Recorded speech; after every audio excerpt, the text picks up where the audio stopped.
नमस्कार दोस्तों, मैं हूं मनोज कुमार गुप्ता। आप देख रहे हैं मेरे चैनल को। इसका नाम है regular classes for account.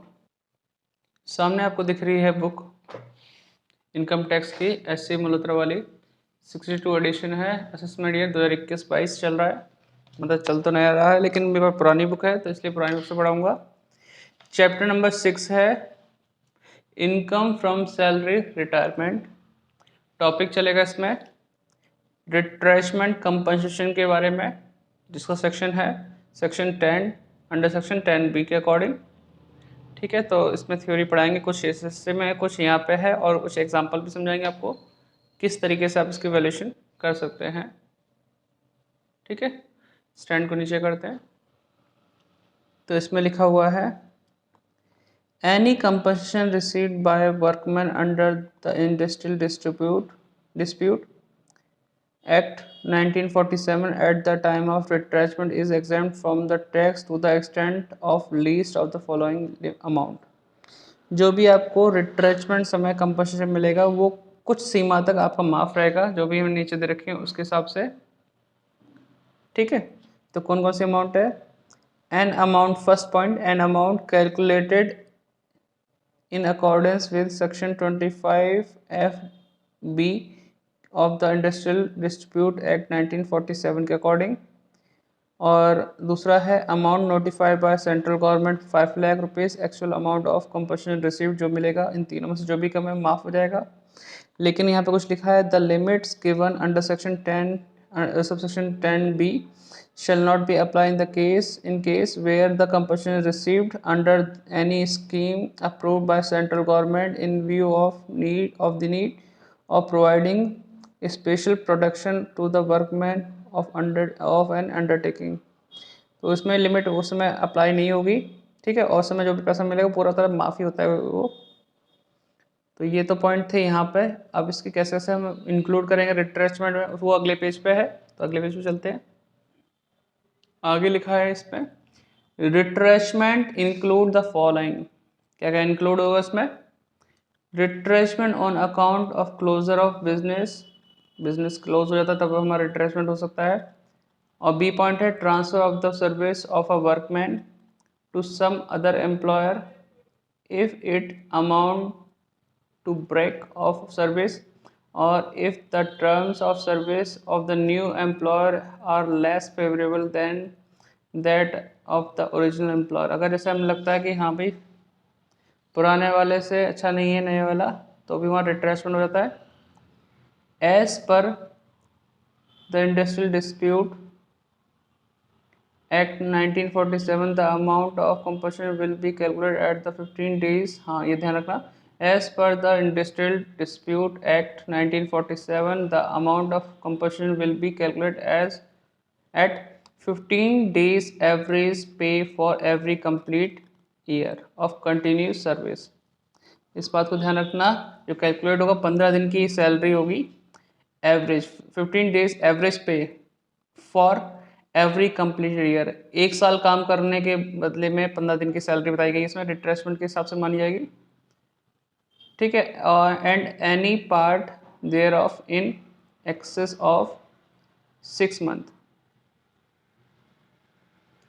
And any part there of in excess of 6 month. 6 month से ज़्यादा होती है वो कंप्लीट ईयर माना जाएगा। थोड़ा सा ये भी ध्यान देना।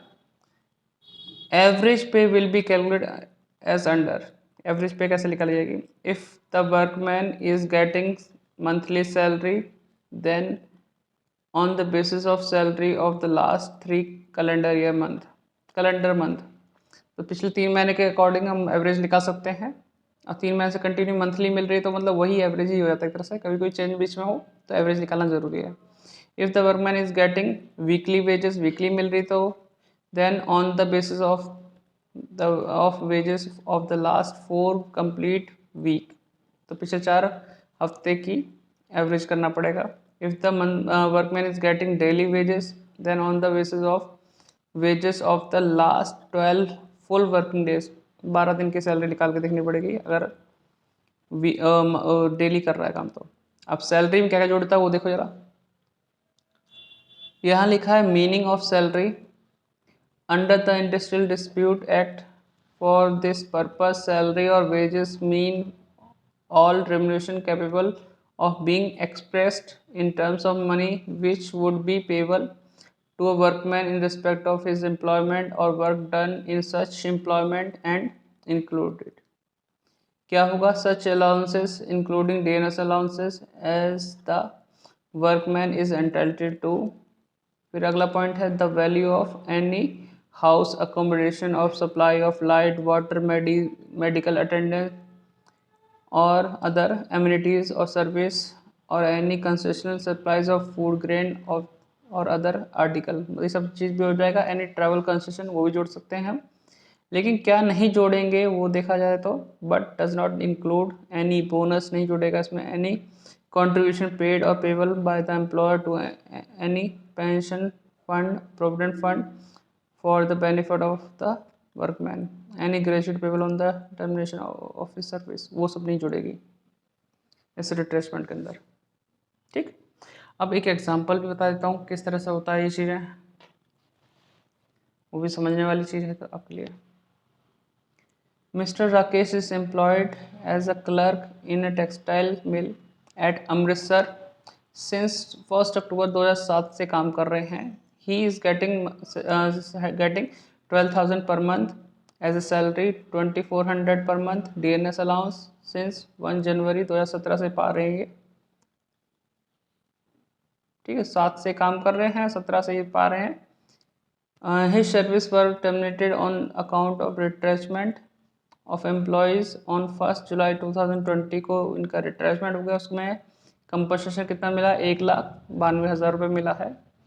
Compute is exempted amount of compensation for the assessment year 2021-22 के लिए। तो इस हिसाब से हमें सॉल्व करके देखना है। पहले तो यहाँ देखते हैं क्या क्या लिखा है। Computation of exempted amount of compensation under section 10 subsection 10B के अकॉर्डिंग असेसमेंट ईयर 21-22। पुरानी बुक का थोड़ा ध्यान रखना। The list of the following is exempt रहेगा। पहला है अमाउंट रिसीव्ड, अमाउंट कितना मिला? 1,92,000। ठीक है, दूसरा हमने लिखा 15 days pay for every complete year of service और part there of in excess of 6 month। 6 month से ऊपर है तो कंप्लीट ईयर मान के चलना। In this case 6.5 month salary, ये आपकी समझने वाली चीज़ है। आपका सर भी घूम सकता है ये कहाँ से आया। अगर आपने आइडिया लगा लिया तो कमेंट करके बताना पहले ही, अदरवाइज मैं बताता हूँ उसके बाद क्लियर हो जाएगा। मैक्सिमम लिमिट 5 लाख है। अब तीनों में से जो भी कम होगा वो तो ये है, लेकिन ये आया कहाँ से वो देखो जरा। पहली चीज़ सैलरी कहाँ से आई? 14,400। इसकी सैलरी मिलती है 12,000 पर मंथ और 2,400 रुपये आपका है DNS। टोटल हो गया 14,400 और ये अभी तक बीच में चेंज नहीं हुआ तो एवरेज करने की जरूरत नहीं है, यही आपका एवरेज सैलरी होगी एक तरह से। लेकिन 15 दिन की salary for average 15 days average पे फॉर एवरी कंप्लीटेड ईयर। अब कंप्लीट ईयर कैसे निकालोगे? अब आपको कहीं ना कहीं लिख के देखना पड़ेगा। मैं इसी में लिख देता हूँ, है ना। 2007 छोटा छोटा लिखूंगा। 2007 के अंदर अगर मैं कैलेंडर ईयर हिसाब से चलूँ तो अक्टूबर का मैंने काम किया, अक्टूबर नवंबर दिसंबर 3 महीने काम किया, 3 लिख दिया मैंने यहाँ पे 3 महीने। ऐसे लिख के देखना पड़ेगा, अदरवाइज आप उंगली पे गिन सकते हो। अच्छी बात, मैं समझाने के लिए लिख रहा हूँ। फिर 8, 9, 10, 11, 12, 13, 14, 15, 16, 17, 18, 19, 20। ये 1 जुलाई 2020 में हुआ ना रिट्रेचमेंट, तो मतलब 1 जुलाई तो स्टार्टिंग है, तो जनवरी से लेकर जून तक काम किया, 6 महीने यहाँ काम किया। कंप्लीट ईयर गिनो 1, 2, 3, 4, 5, 6, 7, 8, 9, 10, 11, 12। 12 साल तो पूरे साल हो गए। 3 महीने यहाँ, 6 महीने यहाँ, तो 9 महीने हो गए। तो 9 महीने आपके टुकड़ को जैसे कहते हैं ना, टुकड़ों में काम किया, मतलब 9 महीने काम किया, तो 6 महीने से ज़्यादा होता ही साल हो जाता है। तो 12 साल कंप्लीट और 1 साल ये मान लेंगे हम। तो हमने कितना साल काम किया? 13 साल काम किया। ठीक है, 1 साल काम करने पे हमें सैलरी मिलती है 15 दिन की, इसमें माने जाते हैं 1 साल पे। 13 साल पे कितना हो जाएगा? मतलब हाफ सैलरी मान लो, 15 दिन मतलब हाफ। तो हाफ सैलरी मिलती है 1 साल काम करने। 13 साल में कितने महीने की सैलरी हो जाएगी? 13/2 कर दूँ, 6.5 महीने की हो जाएगी, क्योंकि 12 साल के अंदर 6 महीने की सैलरी और आधी और जोड़ लो तो 6.5 मैंने, तो ये 13/2 मतलब 13/2 6.5 कर दिया, तो 14,400 इंटू 6.5 करेंगे तो ये अमाउंट आ जाएगी। और फिर जब ये आ जाएगी तो 1 2 3 तीनों में से कम क्या है, 93,600, वो एग्जाम्प्ट हो गया। कोई बोले टैक्सेबल कितना होगा, तो 192,000 में से 93,600 माइनस करते हैं, जो अमाउंट है टैक्सेबल हो जाएगी। इस तरीके से करना, थोड़ा ध्यान से करना भाई, ये जोड़ के कहीं ना कहीं लिख के कर लेना, ठीक है। बाकी ये मैंने लिख के दिखाया, आप उंगलियों पे भी ऐसे कर सकते हो। तो वीडियो कैसी लगी बताना। ये तो सिर्फ एक टॉपिक समझाया है, और कई दिनों बाद वीडियो बनी थी क्योंकि बीच में मैं खाटू श्याम जी गया था, तो वो वीडियो भी मुझे डालनी थी, तो फ़ोन में ज़्यादा स्टोरेज नहीं थी, वो डाल के मैंने डिलीट करी, फिर जाके अब स्पेस बचा है तो मैं वीडियो डाल रहा हूँ, ठीक है। फिलहाल तो आती रहेंगे। अगर आपको देखनी हो खाटू श्याम जी की यात्रा तो घूमो तो नहीं है, ब्लॉग पे आप देख सकते हैं, बताना कैसी लगी। और अगली वीडियो मिलती है आपकी कंपनसेशन और वॉलंटरी रिटायरमेंट बनाएंगे। मिलते हैं नेक्स्ट वीडियो में, बाय बाय।